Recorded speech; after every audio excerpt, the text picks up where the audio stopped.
But you're so used to, and everybody goes through different phases, like when they're in rehab. And I remember the first time that the light went off, and we'll talk more about the injury itself, but mentally was when I had an occupational therapist kind of confront me, because I was just kind of fooling myself about what it was going to take to rehab, right? Mm-hmm. When you first get into this and you're just telling yourself, yeah, I'll be back on the baseball field next summer. Because you're 16, you're invincible.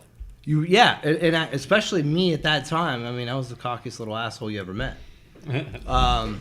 But it was humbling to have an occupational therapist tell me at one point in time, she just stopped me, kind of in the middle of just me lying to myself. And she said, "You're not going to like me because I'm going to be the person who brings the reality of all this to you."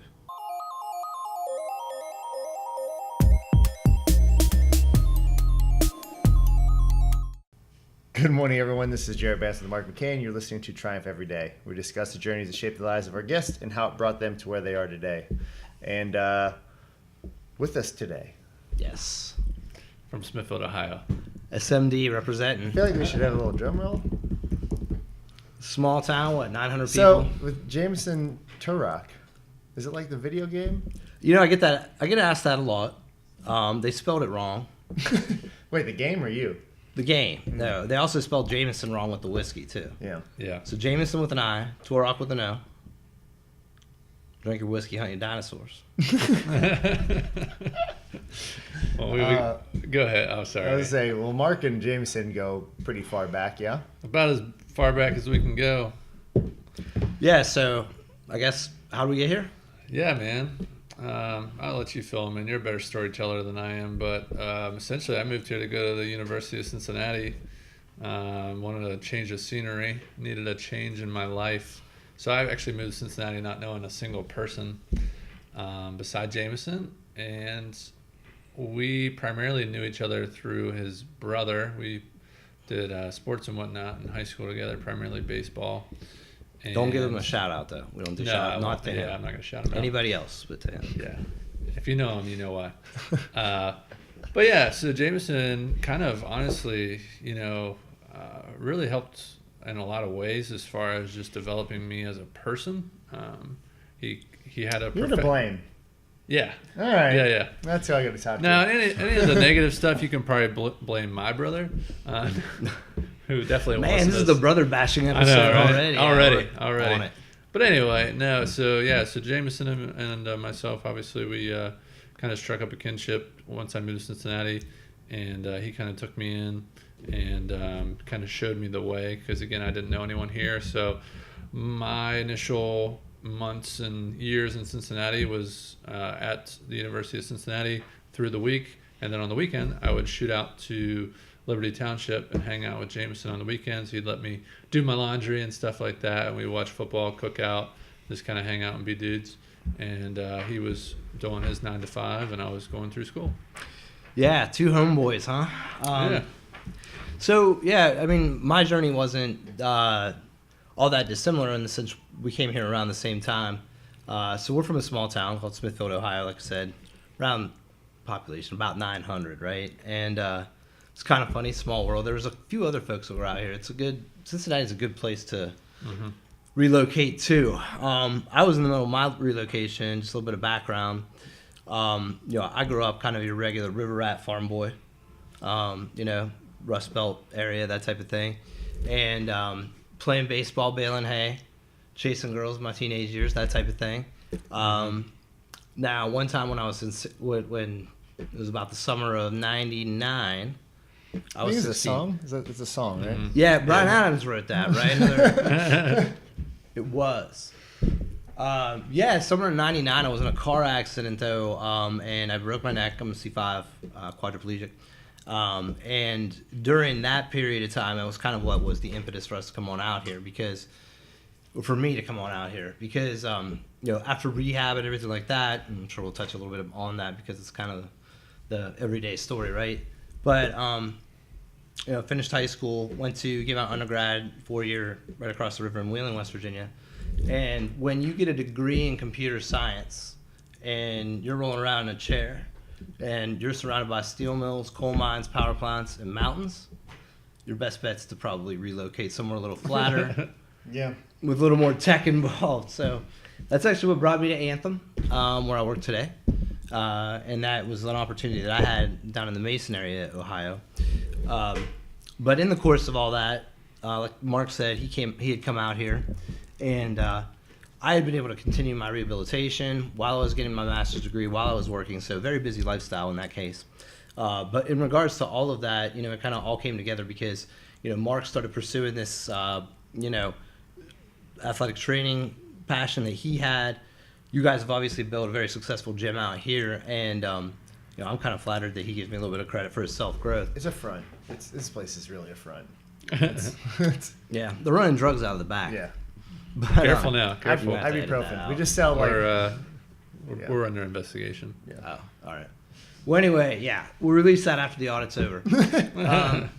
But yeah, so I continued physical therapy, continued kind of climbing the corporate ladder, if you will, right?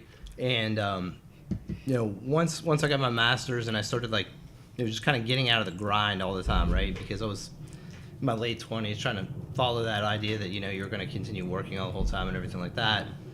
Put us in a situation where I was single, I was working all the time, probably drinking a little bit too much, maybe drinking way too much, but ended up finding a balance where I realized that I'm not gonna just sit here and just worry about climbing a corporate ladder when I could, I've already built a pretty good network from moving around, traveling a lot for work, doing this physical rehabilitation, working in IT, and then also working in the healthcare field. Mm-hmm. So through having a few mentors and a few other people that had actually, given me some guidance through that way, anywhere from Washington to D.C. to Pittsburgh, Cincinnati, and the West Coast, started building this network, understanding IT, healthcare, physical fitness, everything like that, all coming together. It kind of got to a point where folks said, man, you got to start sharing this, right? You built this network, and if you don't do it, you're being selfish, right? And that was something that gave me a little bit more passion other than just kind of building out healthcare claim systems and, information technology, and gave me a little bit more opportunity to kind of spread my wings. So it was cool to kind of partner with you guys a little bit more and build that network, and also still kind of cover, like you said, my passion of working in that situation. I really believe that despite working for a Fortune 50 company, I'm in a situation where I can go out and change lives for the better, both professionally and socially. Yeah, that's powerful. That's good stuff. I have lots of questions. Mm-hmm. The first being starting way back when your accident happened. How old were you? I was 16 at the time. So yeah. What is that? None of us really have perspective what that's like. I mean, everyone, has probably had maybe a broken bone or, an accident that maybe screwed your summer up. But what's that life-changing?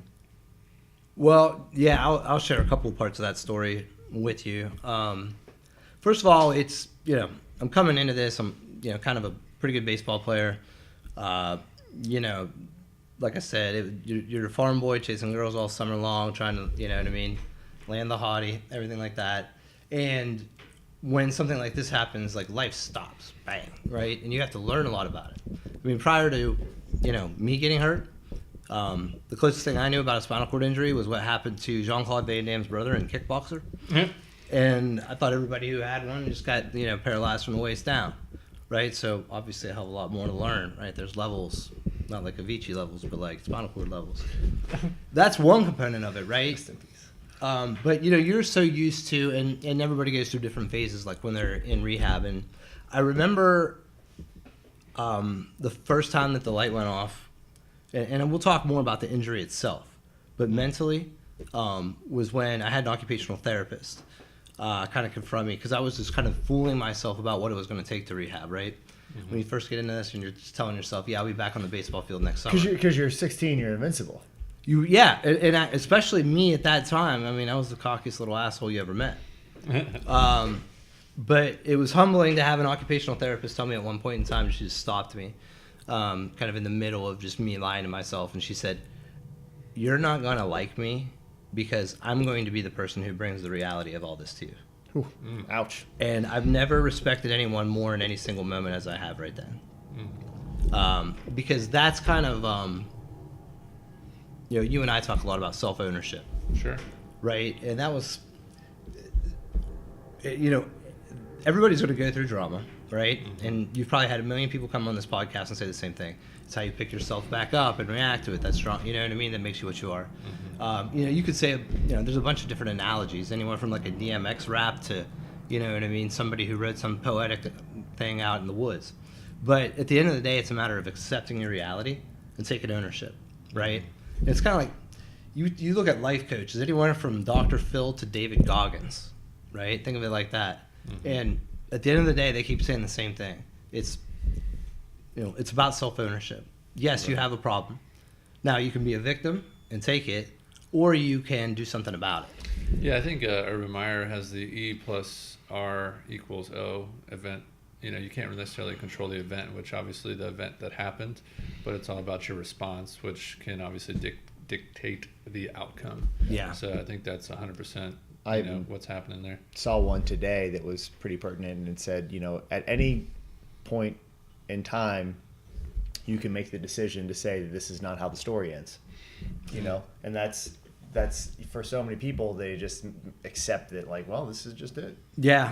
Yeah. My mother gave me one of those little motivational card things at one point in time. People always have that stuff hanging over their office or in their gym or anything like that. But probably the one that meant the most to me and is most relative is that it's not the end of the road isn't the bend of the road unless you refuse to take the turn. Yeah, there you go. Right. So it's kind of like, all right, this has happened, and there's all kind of stuff out there right now to help motivate you on the internet or anything. Jordan Peterson always says, just take responsibility for yourself and then you're free. And, that whole discipline gives you freedom mantra really is there, because once you just accept what you are and then you decide to take action for it, you become one of the more dangerous people in society, because at that point in time, you are controlling your own destiny. Yeah. And so, you can stop caring about what other people are saying, what other people are doing, how they're affecting you and your... Well, you don't need their validation, right? Yeah. Yeah, I mean, you're always going to care, right? I've had some dark moments, some tears when nobody's looking, that type of thing. Let's face it, I mean, that's part of life. Mm-hmm. But I think the bigger part of that is, like, you win when you take that ownership. Okay. Cops busted in. I told you. Jamison, why you put that on me, son? You get that bad juju on me. Ricky Bobby. But anyway, this a minor little breezy. there. It's all right. It's Not okay. here in Florence, y'all, today. On camera. No, it's fine. All right, good. But it's like that self-ownership that can make you dangerous type thing. Mm-hmm. And once you accept that, you're basically in control of your destiny, right? I mean, like you said, you can't control the event, the response and the outcome and the opportunity and everything else that you have, right? The ownership of it all. And when we say discipline can bring you freedom and stuff like that, I mean, that's ultimately also where it comes into, because you've accepted where you're at, right? And then it's more about making the most of it, right? I joke about with my friends, like becoming your own Jason Momoa, right? Mm-hmm. Like, here you are, this dude who didn't pick to be a fish, sorta, surrounded by mermaids. Mermaids are probably they're just out there teasing you all the time. I mean, right? But you could at least, at least now you're making the most of being Aquaman. Right. Right. So, like to believe that every day. I need to watch that movie to get that on. I really haven't. But I hear you, brother. It's all good stuff, man. And here's the thing I can say about Jamison without a shadow of a doubt. Dude never complains. And he, like I was saying a little bit in the forward there almost, is dude's inspirational. I mean, for me, just to be around him and see just how methodical he's built his career and how successful he's become, and how at no point have I ever heard you complain. And Jamison, I see people walking here every day, and they don't want to look themselves in the mirror and take ownership of their life, is basically what you're talking about. Yeah. So I think sometimes whenever you surround yourself with, maybe a network of people you're talking about, it might not always come as obvious that wow, not everyone operates the way I do. Or, my methodical nature that you mentioned right there is actually quite annoying to a lot of people. Yeah. Now, I'm a project manager by trade coming into my professional background. And one person actually pointed out to me, who was a close friend, that I'm good at that because at the same moment, right, when you're a quad, you don't want to go to a the grocery store, more than twice a week, right? Because I mean, you can only fit so much stuff on your lap, and you don't want to have to wheel back and forth, through the grocery store. So you try to be as precise from a process architecture standpoint as you could be. Now that's just kind of something how it carries over into your personal life and everything like that too. Now at the same time, I drive people nuts because I'm like, well, why didn't you just grab yourself a water while you were in the kitchen, right? Like that type of thing. Like it's that leads me to like another question, and maybe you might not be able to answer this because obviously hindsight's 2020. You don't know how things might have been or could have went, but how do you think something like having this accident has, changed your basically perspective, the way you work? Or do you think you would still be this type of kind of methodical person regardless of situation? Well, I would say that it's changed me in many ways, and the methodical part is more out of necessity of wanting to live a more meaningful and structured life, because that way I get more out of it, right? But to your point, right, I mean, I'll be a little bit more blunt because, me and I'm an open book about this, is that I might have been one of those kids who needed their ass kicked prior to, you know what I mean? And it's kind of funny because, like, you look around and you can see it in a short period of time when people are, like, kind of, especially in young men, right? In your coming of age story or whatever like There's that. There's some point that all of us probably need good ass whooping. You need to get punched in the face. And if you don't, here's the thing, if you don't get punched in the face, a couple times. I mean, yeah, my father's probably sat back and watched me get punched in the face a few times. And that's the right thing to do, because if not, one day you wake up and life punches you in the face. Yep. And then you don't know how to respond, right? So we're talking about that response. The whole millennial problem that people do. And you don't want to label it the millennial problem, right? But I mean, it is, the reality is. I mean, it's changing, right? You're on the forefront of that as far as, seeing how rapid technology is changing day after day. Yeah, it's kind of funny about that because people talk a lot about, automation and everything. And one of the big things that I don't know how much you guys follow politics or anything, and I don't want to get political as far as the zero discussion, right? But I mean, one of the things that will be a big factor, like coming into the next election, they're talking about is, what do you do with jobs when automation is going to come in and take so many, right? We're not talking about, migration or anything like that. And it's kind of funny because, like, if you've never had to roll up your sleeves, if you've never had to compete, you run into a situation where, you don't know how to do it when you react, because, I mean, jobs are competitions. Yeah. Well, to your point, keeping the politics out of it, a lot of it comes down to, do you want to succeed or not? And a lot of people, whether they want to admit or not, are expected, well, I went to this trade school, I deserve this job. And if you have more competition for it and you're not trying to be the best one there, you don't deserve that job. Well, so think about that, all right? I mean, because, like, if you want to be a victim because of a situation like that, you can be, right?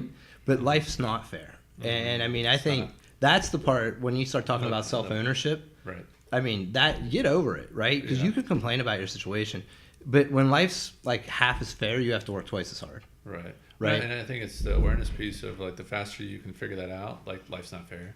But really, like, internalize that and understand what that means as opposed to just throwing your hands up like, life's not fair. It's like, well, no, you better roll up your sleeves and get to work on yourself and develop some skills, because if you don't, like, it's bye-bye. Yeah, well, I mean, people love being the underdog, and people love, like, having a situation where, you know what I mean, they have to overcome something, right?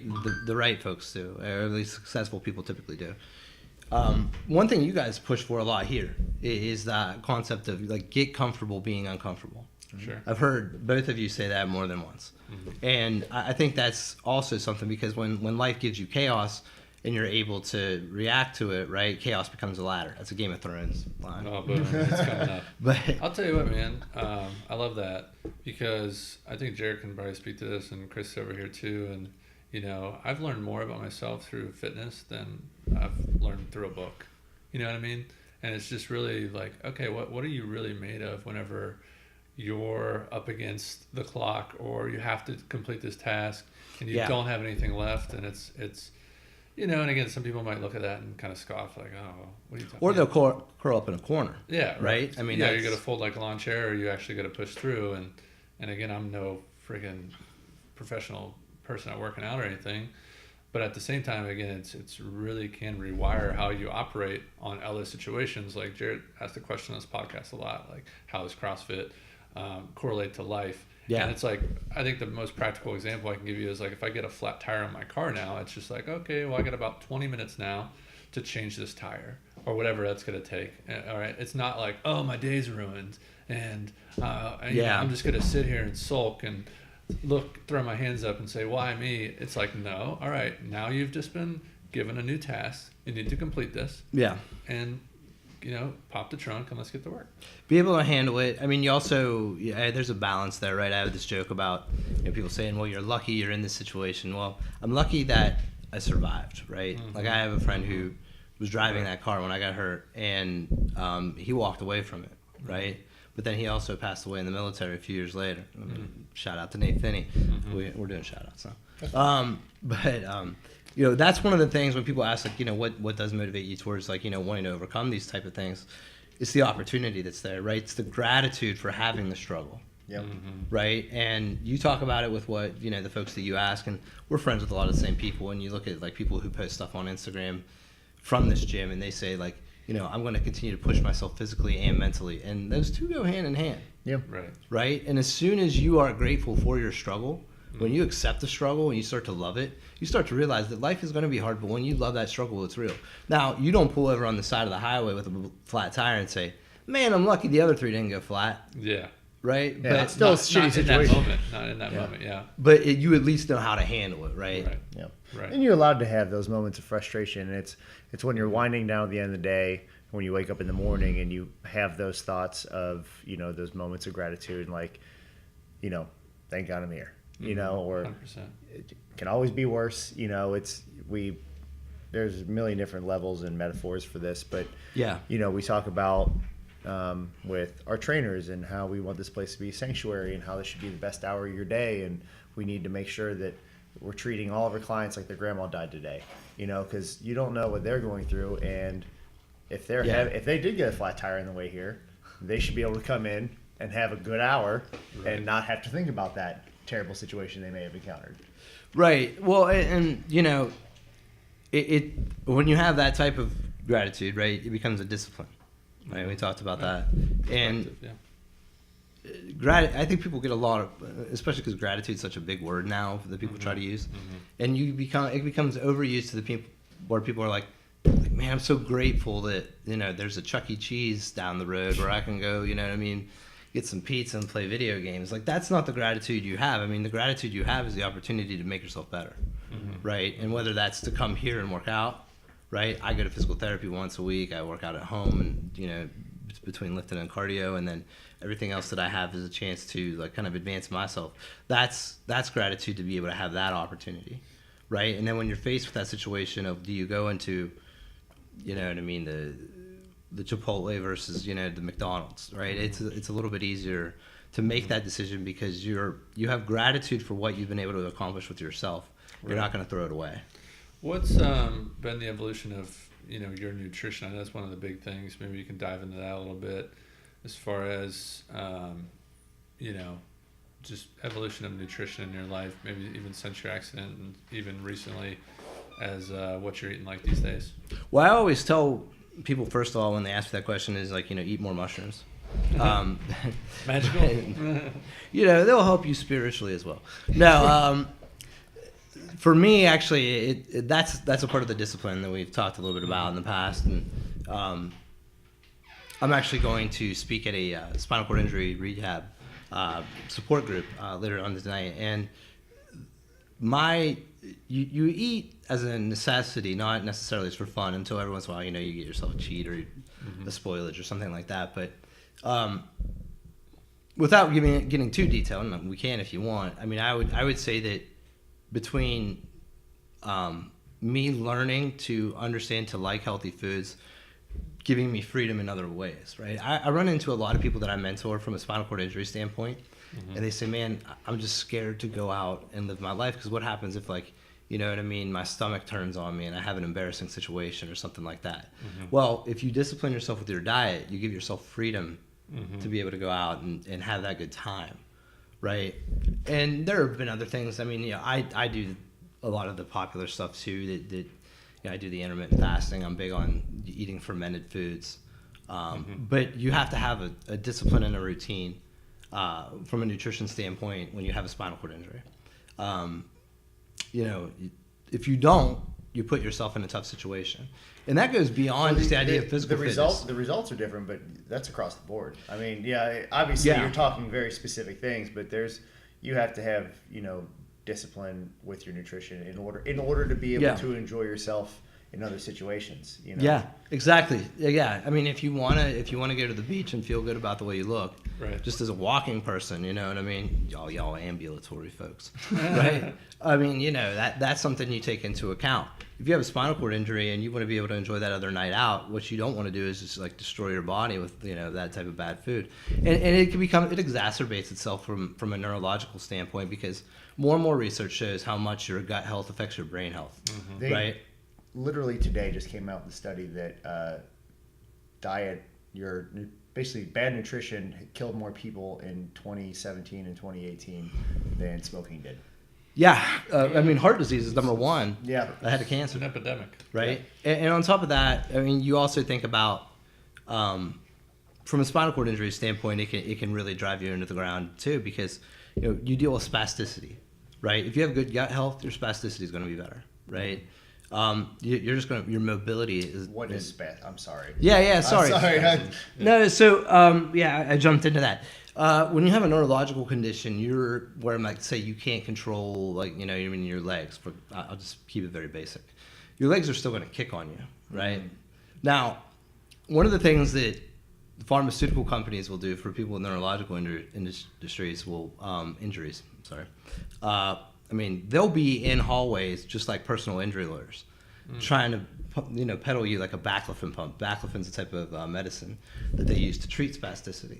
I've never taken any chemicals to treat spasticity at all. Mm-hmm. And for anybody in the neurological industry or injury area, you can hit me up on this. I'm sure we'll tag my information and everything like that, because there's a lot of info on it. But effectively, spasticity is something you have to manage and deal with, because it doesn't ever go away. Now, you can manage that with drugs, or you can manage that with healthy diet, exercise.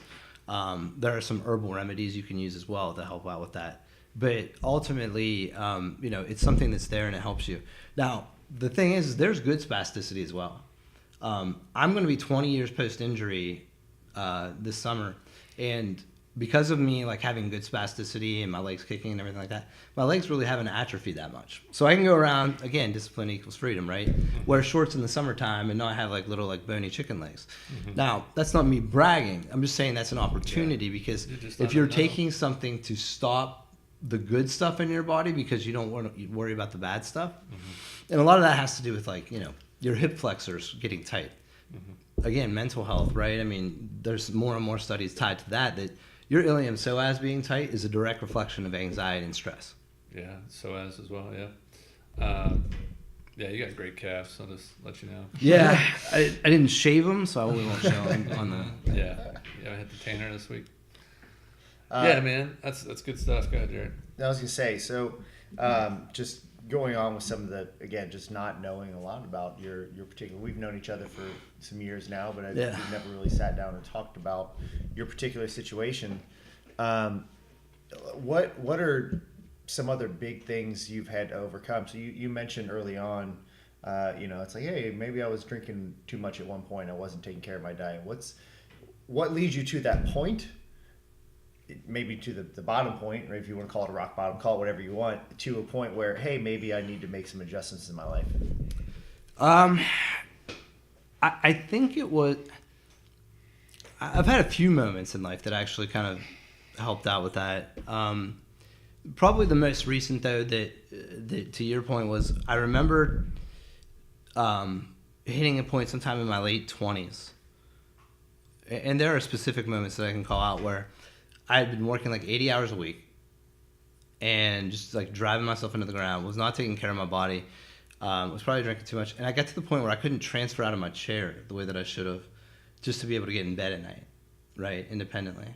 And, you find yourself, you're tired, your body's not right, you're laying on a wooden floor, right, just waiting until somebody can come the next morning to help you out.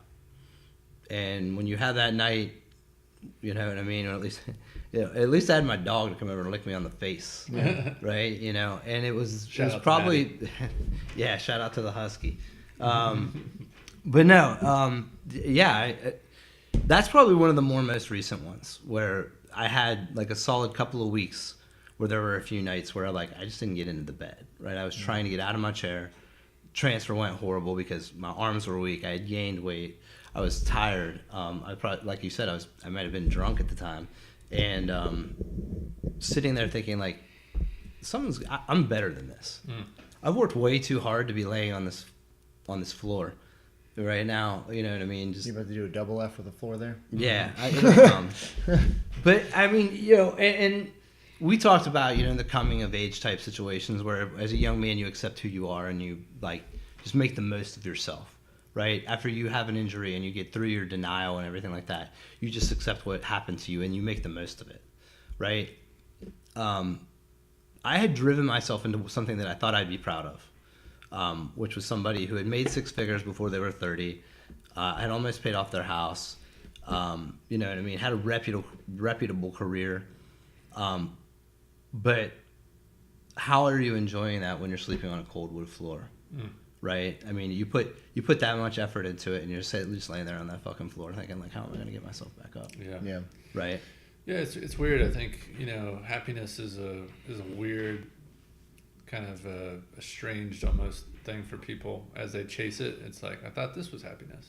I thought this would bring me, you know, happiness or whatever you are chasing. It's a lot of it's status, you know, like or whatever you know, whatever that version is, and it can go awry in things like that are thought to be good as well as like fitness, right? You know, like you chase this like level of fitness of, oh, well, I gotta, you know, let's just talk CrossFit for a minute. Oh, I gotta beat this person, or oh, I'm gonna do this in this competition, or I'm gonna go lift this much, and it's like, okay, you did it. No one cares still.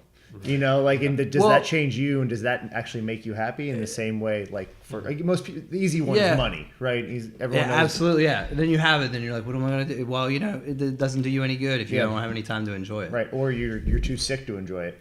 Well, that comes back to why you need to enjoy the journey and learn to love the struggle, right? Because that's all you ever have, right? And to come back to that chaos is a ladder thing, right? You know, there is no goal. Right? Goals are horrible. The ladder, right? That's all there is. It's the climb. Right. And once you learn to love that journey, you do that, right? Because that's why people say goals suck. Yeah. Right? How many people will tell you, like, goals suck because then you reach them and then you're like, what? Well, that's what I've said it here a couple times, and that's setting preferences, not expectations. Because if you set an expectation and you miss it, you're sad that you missed it. Or you're depressed you missed it. If you reach that expectation, you're not happy because it was an expectation. Yes. If you set a preference, then you can enjoy that you made that preference. If you miss it, it's not a failure, you know? That's something I've done to adjust my physical therapy as well, because I go to therapy once a week still for 2 hours. That's kind of unheard of for somebody 20 years post-injury. People love to believe that you have hit a goal to the point where you've done so much in physical therapy that you don't have to go anymore. I go now more to maintain my challenge.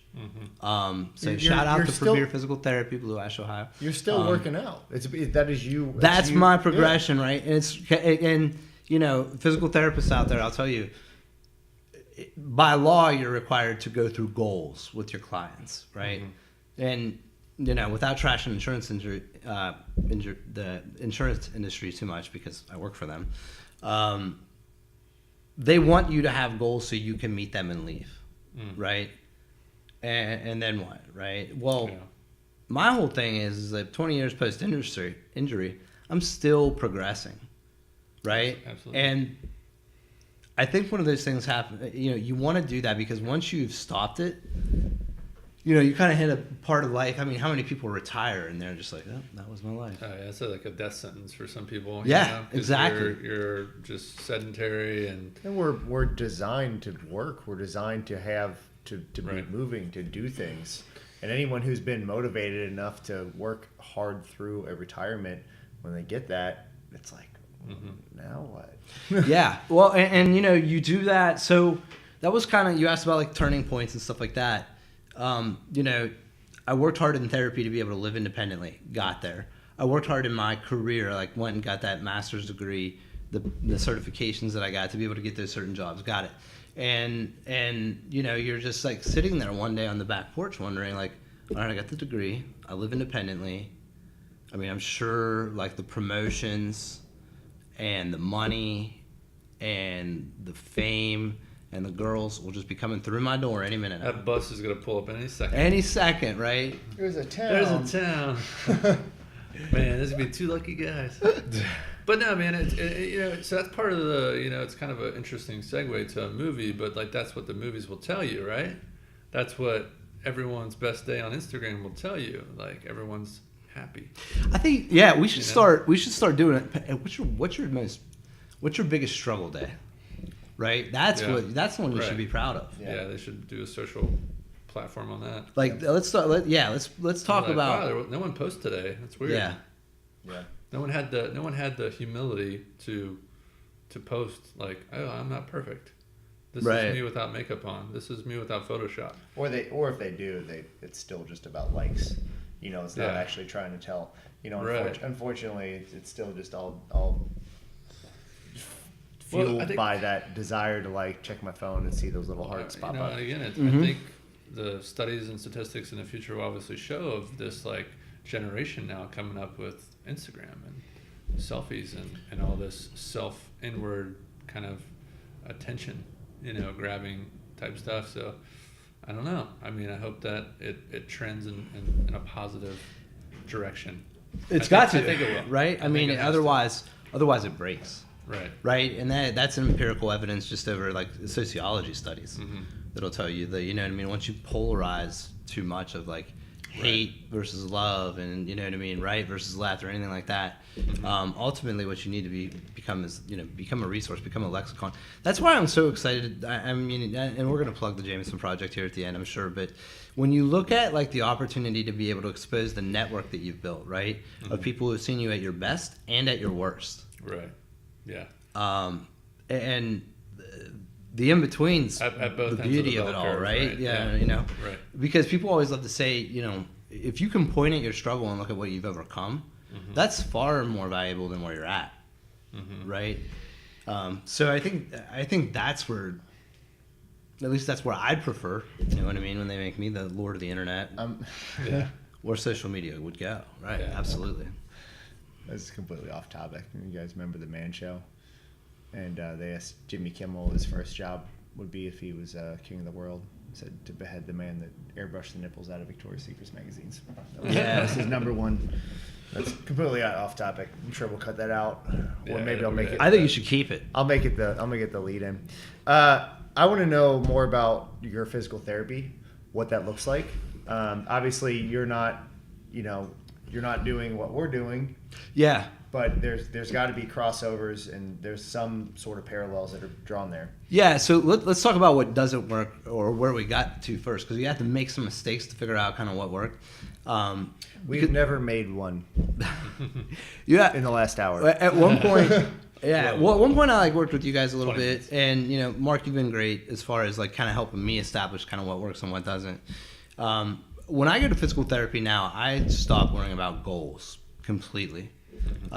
My whole thing of going to physical therapy is to be able to try things physically there where I can fail that I wouldn't safely be able to fail in another setting, like at home. What kind of stuff are you talking about? I'm talking like maybe doing some leg management to get into a chair in like a transfer from like maybe an uphill or a downhill seated couch or bed or something like that. Like I travel for work. Yeah. And one of my passions right now is to be as independent as possible when I travel for work. I live independently now at home, but not everything. You know, when I go to Atlanta, Georgia, you have your home set up for you. Yeah, exactly. Now, when I go to Atlanta, Georgia, I find myself in a hotel room with the bed twice as high, a chair I have to get down in, and then by the way, how am I going to get my legs back down in there? Right. Yeah. So that's one of the things that like I put goals towards with that. Now, that being said, therapy is the place where I challenge myself the most to do things I can't. The things I can, I see save for home. So, and we can post a few pictures of like my home workout setup, right? So I do things in a rickshaw to help my transfers go better. Given my injury level, I don't really have a whole lot of tricep. And that's something, again, like I didn't know about that. They didn't tell me that in the movie Kickboxer with Jean-Claude Van Damme, right? Yeah. But the level that I broke my neck at, right? I mean, I'm fortunate enough that I had tenodesis wrist movement. I was able to get my biceps fully back and you know what I mean, my shoulders and everything like that. And one of the things that I'm doing on my private site is to be able to post different rehab tactics and everything like that. But I lift 3 to 4 times a week from a weight standpoint, do cardio 5 times a week. And I also go into therapy once a week for 2 hours. That's where I challenge myself to do the most. And then I also do everything we've done from a modified home gym perspective. Now, one thing that we have found in working with you guys is that, maybe pulling, a 25-pound, 40-pound plate behind you in a wheelchair isn't the most functional fitness thing to do, right? But at the same time, you have to be able to fail at those things. Yeah. So that was kind of where we're at. I mean, to your point, I don't do what you guys do here, but I've shown up a few times. But there's absolutely parallels because you're doing things that you're transferring to everyday life, much like we're doing. If you have small children and you need to be able to safely pick them up off the floor, or lift something up onto a shelf. There's a lot of different parallels. So what you're doing is still functional for your daily life, right? Right. I'm curious because you said so you lift 3 to 4 times a week. You do cardio 5 times a week. At one point, you said you're working 80 hours a week. Right? Yeah, I wasn't doing that then. Okay, so exactly. Right. So what is it? What is this? What's that like for telling your work? Like, hey, I need this for me. Like, is that a conversation you had, or is it just like, hey, I'm gonna somehow fit my work in? It was a conversation that ultimately turned into an ultimatum that turned into kind of like this is the value that I add. Now, working in information technology and also working virtually helps with that, right? Because in a lot of, like Wednesdays, I basically work West Coast hours, so I can go to physical therapy in the morning. Okay. I have that advantage to be able to do that. I also have the opportunity to work from home when I want to, so if it's a situation where, you know what I mean, I wake up at 6, get that hour of cardio in before I have to, you know what I mean, just roll on into my office. Yeah. That helps out as well. So I'm fortunate in that regard. Well, now, I had to work to get there to get that opportunity too, right? I mean, the reason I say that is again, we have a lot of people that will, to their detriment, help their families out, help their spouses, their kids out. It's the same. You're on an airplane, put the mask on for yourself before helping others. And so many people don't do that, whether they think it's being noble or whatever it is. But like, you can't continue to neglect yourself for the sake of others, and because it doesn't work. Well, you're gonna break. It's like these speaking engagements that I go to, that I have the opportunity and the gratitude to be able to give to other people who are like newly injured spinal cord people, right? Now, whether they're a C3, C4 that's a higher injury than mine, all the way down to being a paraplegic, they're not going to listen to me come talk to them about the importance of nutrition in a neurological state if I show up overweight, smelling like I haven't been taking care of myself, that type of thing. Just lighting one cigarette with the other. Yeah. Just showing up like, all right, here you go, dirt bags. Yeah. I'll talk to you about some nutrition. Yeah. No, I mean, and that's exactly where you need to be, though, right? And when you think about, you have to put yourself in a situation where you're able to. Jordan Peterson's new book, The 12 Rules of Life, I think it's the second chapter where he says, like, well, why won't you take your damn pills?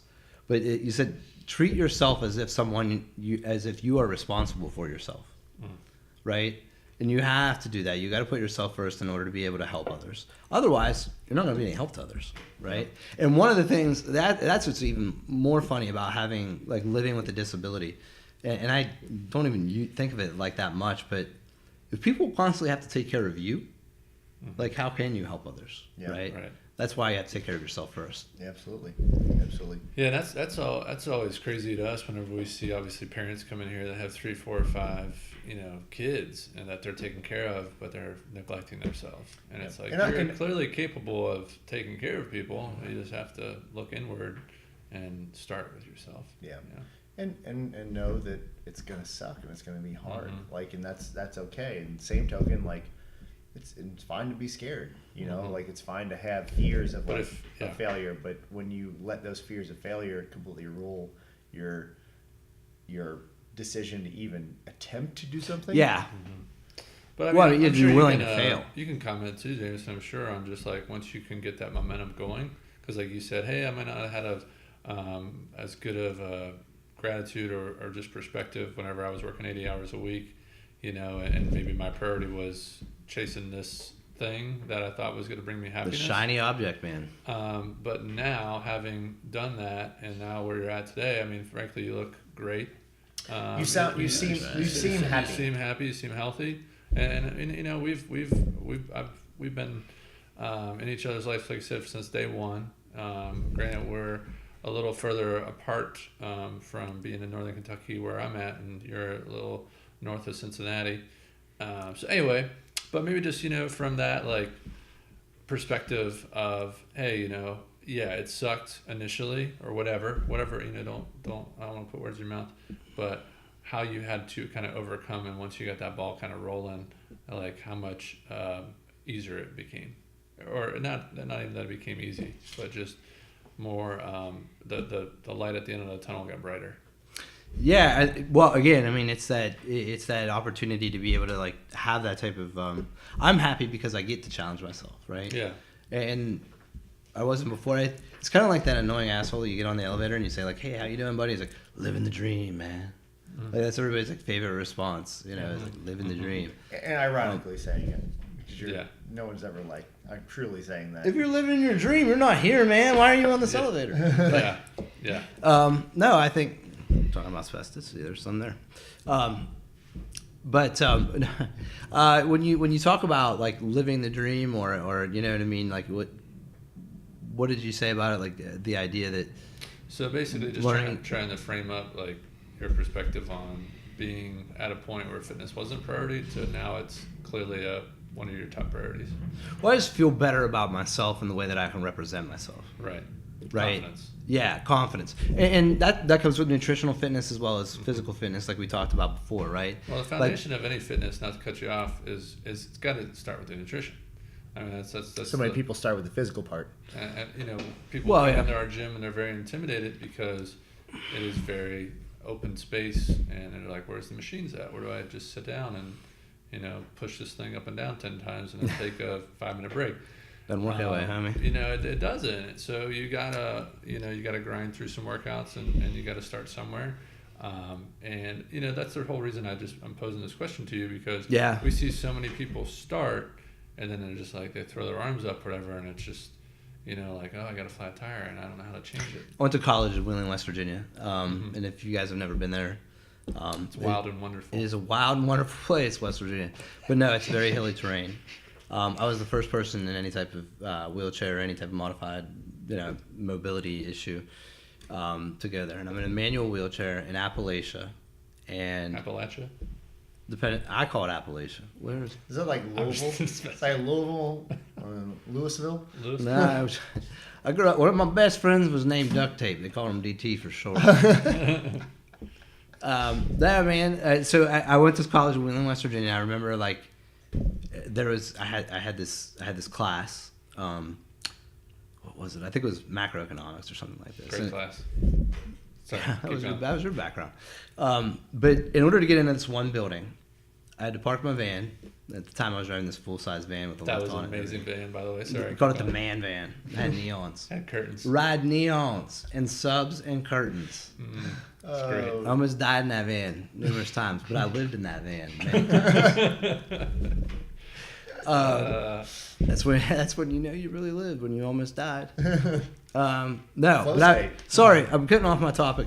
Anyway, I'm going into macroeconomics, man, and I thought about, I think of the climb, man, the ladder, right? Mm-hmm. And it's the most massive ramp you've ever seen to get into a building. Yeah, and it's like a cliff. It was, oh man, it was huge, and it was called the McDonough Center. I don't know.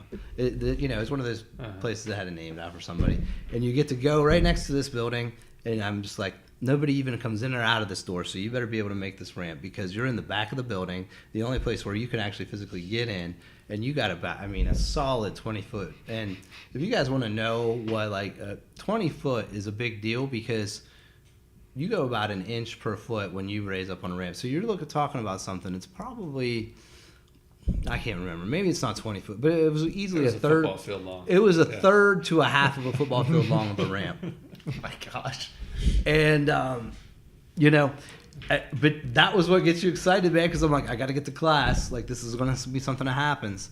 All right. And this is a struggle you get over. And that you learn to love it, man. You learn to love that climb. So, like, I just remember, like, just eyeing that son of a bitch up. Like, every time, like, before class, they could, like, just think of, like, those Hot Wheels Rocky tracks. playing in your headphones. Those Hot Wheels tracks, they have little tires that, like, shoot your car. Like, just make one of those. I mean, yeah, you think about that and all of the different. So at that point in time, I could have said, man, I really need a power chair. Or I could have said, like, man, I just need to have this class in some other building, right? Or see if I can get, like, No. What I got the most out of macroeconomics was not supply and demand. It was that goddamn ramp I had to push up. And man, that's honestly powerful, man. That's good stuff. Sorry, keep going. No, I was just saying. I mean, that's the climb, man. But I think that's like a great analogy for so many people's lives. It's like whenever we got into this business, like we didn't know what the hell we're doing. We still don't know what we're doing. I can tell. It's a mess. It is a mess. It's a disaster. But what we've got out to of burn it it down when this podcast. You in? Yeah, it's insurance money. By the way, Jamison, how would you like to invest in a small business? Do you know anybody that writes life insurance? I'm trying to fake a death.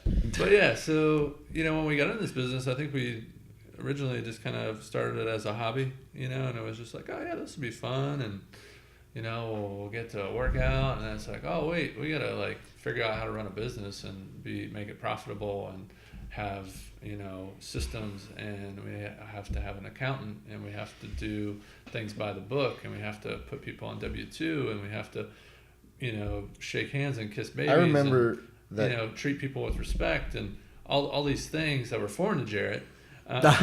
Yeah.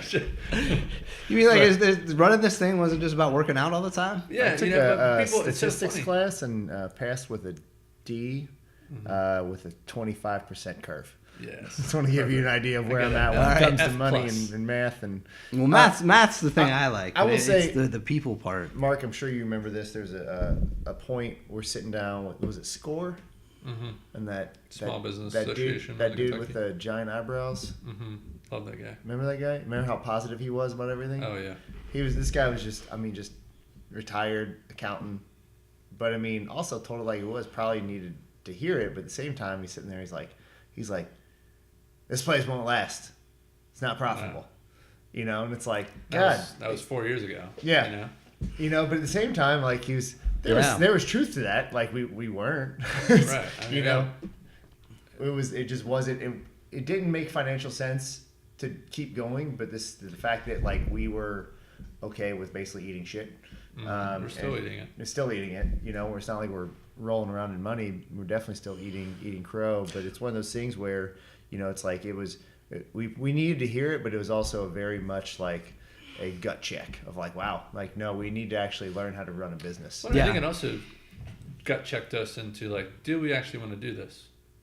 Because we both have college degrees, and Jared is an amazing graphic designer. He could go get a job tomorrow. But you know what? We've both been in that world, and again, you've obviously lived in that world, and you've seen the ups and downs of 80-hour weeks versus maybe a little more work-life balance. And we wanted to be able to, work for ourselves. And it's kind of that adage, like you're either working for yourself or you're working for someone else. Yeah. As far as making money for yourself, makes sense, And personally, it's always cheesy every time we say it, but we genuinely like helping people. Like we love when we see people get it. We've had a client lose over 100 pounds now, and like different people like have different goals. I'd much rather see that 100-pound milestone than someone, deadlifting a 500 pounds. Well, it's like you guys are learning to love the struggle, right? Yeah. When you do this type of thing, it's the journey. To your point, you haven't established that fifth gym yet, and then you haven't, you know what I mean? You guys have goals and stuff like that, not that I came out here to kiss your ass, but I tell friends. You can. But, no, stop it. We're still recording. Anyway, I tell friends all the time, like Mark McCain is going to be one of the most successful people you've ever met, and they don't know you, or I'd say the same stuff because that. Yeah, it's mostly Jared. I'm on. Yeah, on but and it's because you guys are doing this for the right reasons, right? And I remember when you told me you traded in your car to buy a worse car. Man, the Bentley. And I was like, I don't think it's supposed to work that way, Mark. But I mean, that's the whole idea of, you know what I mean. What sacrifices are you going to make things work for your, so that you can keep doing what you're doing, because again, we are seeing upticks here and there, but they're upticks for the right reasons in the right places. And I truly believe it's because we've led with again, gratitude is one of those words, just like integrity gets thrown around a lot, but like when we sit down and we make a decision, it's, does this help our people, or does it just help everyone, or does it help a small percentage, or does it just help marketing? Sacrifice with intent, right? It's a marathon, though, It's one of those things where people like grow out their eyebrows and they say, I'm raising awareness. Or like, you know what I mean? I haven't gotten my hair cut in 2 months to raise awareness. Awareness for what? Like, I'm aware that you look awful. Yeah, I haven't showered in 3 weeks to raise awareness. But no, I mean, that's not a sacrifice with intent. That's a sacrifice with, consequences. Thoughts and prayers. That's my favorite one. Yeah, that was bad, man. Yeah. Can't stand it. We are getting enough. What else, Jameson? I do want to talk about Jamison Project. Yeah. How do you parlay going from 80 hours a week to taking care of yourself to helping others? Well, I mean, I think part of that is the journey that I've been on, and what I don't want the Jamison Project, ironically enough, my name's in it, but to be about me, right? I mean, the idea is that I've had this opportunity to build this network of people through my experience with technology, my experience with healthcare, my experience with rehab. That's kind of the trifecta there. Now, if you can move that into something where I have a network of people that can help each other out, it stops being one of those blog posts about like, look what I got to do today, and it starts being more of a reference, an encyclopedia, right? A lexicon that you can utilize. And my goal is to be able to have podcasts like this, to be able to provide tutorials, to be able to provide product reviews, or just tips and tricks from people who have been in certain similar situations. Basically being your support group that can be there in a virtual sense, but also be strength by community, right? That's why our 3 words are strength, community, progress, right? That's kind of our biggest thing, is that you have an opportunity here to take advantage of something that, we've built. And I want to give that to somebody else who might have had to go through the same. I want to give that to the next 16-year-old that finds themselves in a situation where, they've broken their neck, their life sucks, and now they have to make that climb, right? Put it there for them. Make that climb. You're the Sherpa, so to speak, helping them with that I climb am the Sherpa. Yeah. Well, and it's like I said, it doesn't need to be all about me. You can make a T-shirt. I'm interviewing. I'm interviewing this guy who's my tattoo artist, because I can't wait to get him on to talk about what it's like to overcome a drug addiction when you're trying to run a business and your partner is in the next room shooting up heroin. But at the same time, he's got his own climb, right? Like, there's something by listening to this cat's story that, people are going to be able to grow from. Yeah. I think it's, sorry, what was I going to say about the mountain?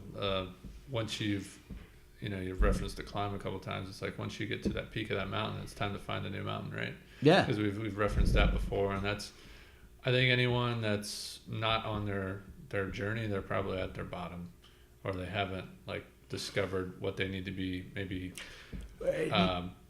purposeful in their life. Well, I mean, and we talked about it at the very beginning, maybe this is the best way to bring us full circle, right? Is the idea that you have this journey, right? You need to be grateful for it. And if you're not climbing, you're at, If you're not on the journey, you're at the bottom. Because when they say what motivates you, well, the idea is that if I didn't have to overcome, certain struggles day to day, and this is anybody, this isn't just me because I broke my neck, it's that you'd be doing nothing with it, right? You'd be doing nothing with this gift that you have that is your day-to-day struggle. And that I remember that because I think about the cat who was driving when I got hurt, right? He doesn't have to worry about how he's going to transfer into his chair the next morning. Because guess what? He doesn't have a chair. He's not there, right? Well, I have a friend who just had her husband passed. And it's a very unfortunate situation. Shout out to Emily.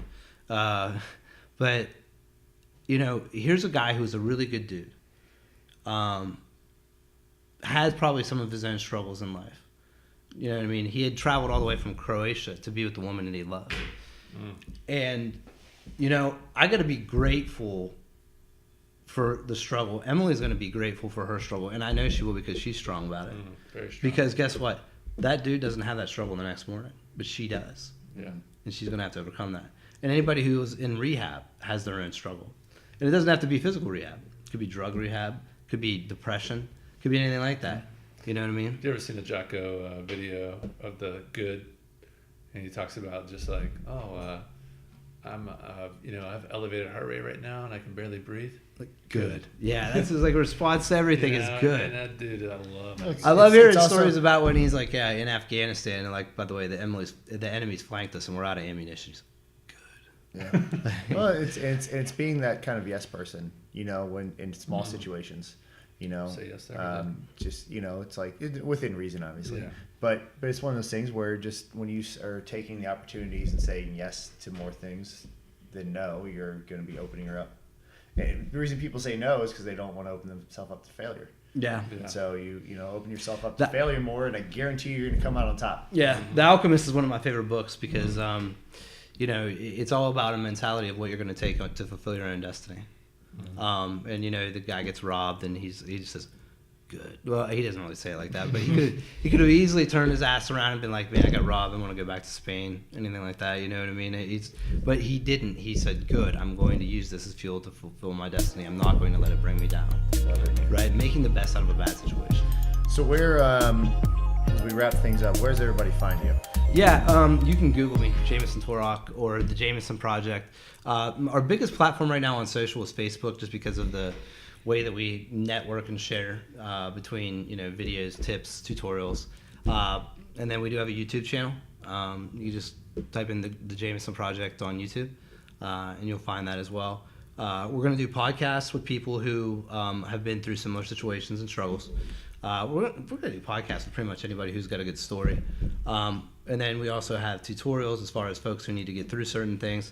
Doesn't necessarily mean you have to have a spinal cord injury. It could be, you know what I mean? You know, how do you handle nutrition or anything like that? Or just adaptive equipment and things of that nature. And then every once in a while we have a pretty good mental clarity, spiritual message. So, you know, I'm not trying to become the Aubrey Marcus of the spinal cord injury area, but I think that that's got the right intent when you look at like kind of the way that they've built that type of model. I heard a good soundbite by him the other day. It's something in regards to peace, you know, because we talked about happiness. He's like, I'm not after happiness, I'm after peace. And he said, peace is whenever I can stop seeking the world's validation, anyone in the world's validation. You know, whenever, you know, we've all been around that guy that's like, man, that dude's so cool. Like, I really wish, like, he would, like, call me and, you know, come in. It's like, no, you don't. Like, again, you don't need anyone's. Well, yeah, not to bring us back down that rabbit hole, but, you know, validation is the parallel to goals, right? And peace is the parallel to the journey. Well, how many people, you know, I know we're obviously in this world of CrossFit, but, you know, so we pay attention a little more to their champions, so to say, but you've heard pretty much every CrossFit Games champion is like, once they stand on the podium, they're already thinking about training next year. It's not like I've made it. It's like, oh shit, now I got to start training again. Yeah. So it's almost like an empty feeling inside you. It's very fleeting. It's like for 5 minutes I'm the champion, and then, oh yeah, we gotta. You know, Michael Jordan was that way. Anytime that he would win, you know, he'd be like, all right, hey, you know, Tim Grover, his trainer, is one of the best trainers in the world. Very motivational type guy, super smart, good follow on Instagram, and yeah, he's now just really unveiling because he trained Kobe, D Wade, and Michael Jordan. Yeah, I think I saw that interview. Yeah, it's actually a commercial, but it's Emmett Smith from years ago. He's just bench pressing, and he's like, tell me I need to rest after we, you know, won the Super Bowl. and he just goes right back to bench pressing. And it's just like that long. Yeah, it's like that people who say like, I just want to sit on the beach and have drinks, you know what I mean? And that's where I find my peace. That's not where you find your peace, dude. I mean, how long does that last? Right. Eventually you're sunburnt and hungover. Yeah. Mm-hmm. Love it, man. We always like to end, if you've listened to a couple of these, just a very simple question of just what is your definition of success? I would say my definition of success is just like, to your point, peace, right? Mm-hmm. Like learning to love the struggle and like basically facing that, right? So I would say, success is when you found a rhythm in becoming better without ever having to say like, you know what I mean? I've hit or I've missed. Love it, man. Make sure you guys check out Jamison on Jamison Project. Google him, look him up on Facebook, check out the YouTube channel. TheJamisonProject.com. You can find him there too. Jamison Project. Love it. Thank you all for listening to Triumph Every Day. Make sure you subscribe on YouTube, iTunes, and everywhere your favorite podcasts are found. Find us at TriumphStrength.net, on Instagram at TriumphStrength, and Facebook at Facebook.com/TriumphStrength. See you guys next week.